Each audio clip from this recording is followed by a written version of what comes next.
Hello everyone, आज के इस वीडियो में बताने वाली हूँ कि बीए के एग्ज़ाम में आप अच्छा आंसर कैसे लिखें। कभी कभार बच्चों को पूरी चीज़ें याद होती हैं फिर भी मार्क्स कट जाता है और आपने बहुत बार ऐसे बच्चों को देखा होगा कि जो एग्ज़ाम के 1 या 2 दिन पहले पढ़ते हैं और पूरा मार्क्स भी लेकर आ जाते हैं। तो आखिर कैसे?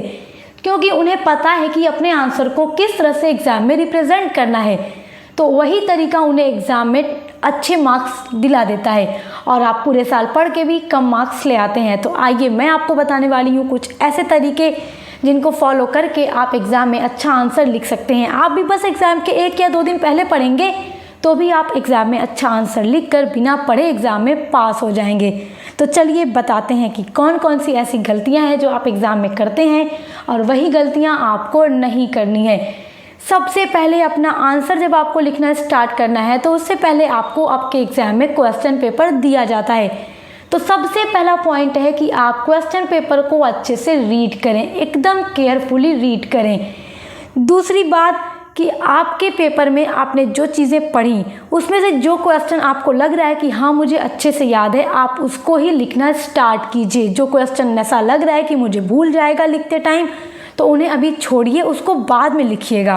तीसरी सबसे इम्पॉर्टेंट बात है हैंड राइटिंग। अगर आपकी हैंड राइटिंग अच्छी है तो आप बीए में बिना पढ़े भी जाएं तो आप अपनी हैंड राइटिंग पर अच्छा मार्क्स बना सकते हैं, क्योंकि हैंड राइटिंग अक्सर एग्ज़ाम में अच्छा स्कोर दिलाता है।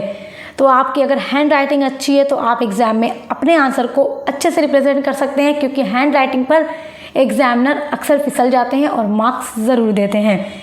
अगली बात है आंसर में हेडिंग ज़रूर डालें, क्योंकि हेडिंग भी एग्ज़ाम में मोस्ट इम्पॉर्टेंट होती है। आप चाहे शॉर्ट लॉन्ग कोई भी क्वेश्चन लिखते हो, आप उनमें बिना हेडिंग के आंसर को मत लिखिए, हेडिंग ज़रूर डालिए। अगली इम्पॉर्टेंट बात है हेडिंग में डिज़ाइन ना बनाओ। बहुत सारे बच्चे हेडिंग में डिज़ाइन बना देते हैं, जैसे दिल, स्टार वगैरह। तो ऐसी गलती कभी मत कीजिएगा। अगर आप चाहते हैं कि बीए में आपकी कॉपी दिखने में बहुत ज़्यादा इफ़ेक्टिव लगे और आपको पूरा नंबर मिले, तो हेडिंग में कभी ऊट पटांग डिज़ाइन मत बनाइएगा। अगली सबसे इम्पॉर्टेंट बात जो आपको बताने जा रही हूँ, आपको उसको फॉलो करना है कि बीए के एग्ज़ाम में कभी भी जेल पेन से अपने आंसर को ना लिखें। जेल पेन की जो इंक होती है अक्सर फैलने लगती है और वही एग्ज़ाम में आपके आंसर को ख़राब कर देती है। फिर आप चाहे कितना भी सही लिख कर आते हो, आपका मार्क्स कटना ही कटना है। और जो 1 से 2 दिन पहले पढ़ने वाले बच्चे होते हैं वो हैंड राइटिंग अच्छी रखते हैं, आंसर की हेडिंग अच्छी रखते हैं और बॉल पेन का यूज़ करते हैं। तो आपको भी यही करना है। अगली सबसे इम्पॉर्टेंट बात यह है कि अपने आंसर में कभी भी काट पीट कर ना लिखें और न ही ब्लेड का यूज़ करें और न ही वाइटनर का, क्योंकि बच्चों से अगर एग्ज़ाम में कुछ गलत लिखा जाता है तो बच्चे उसे चाहे तो काट देते हैं या ब्लेड से मिटाने की कोशिश करते हैं या वाइटनर लगा देते हैं और एग्जामिनर की नज़र सबसे पहले वहीं पर जाती है।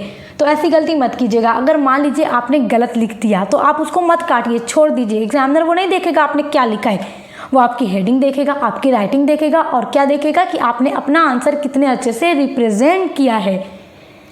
अगली इम्पॉर्टेंट बात है आपकी कि वर्ड्स को आप दूर दूर लिखें, सुंदर बनाकर। बहुत सारे बच्चे क्या करते हैं, बहुत नज़दीक लिख देते हैं, तो नज़दीक लिखने से हैंड राइटिंग ख़राब होती है और आपका पेज भी बहुत ज़्यादा एंड में बचने लगता है।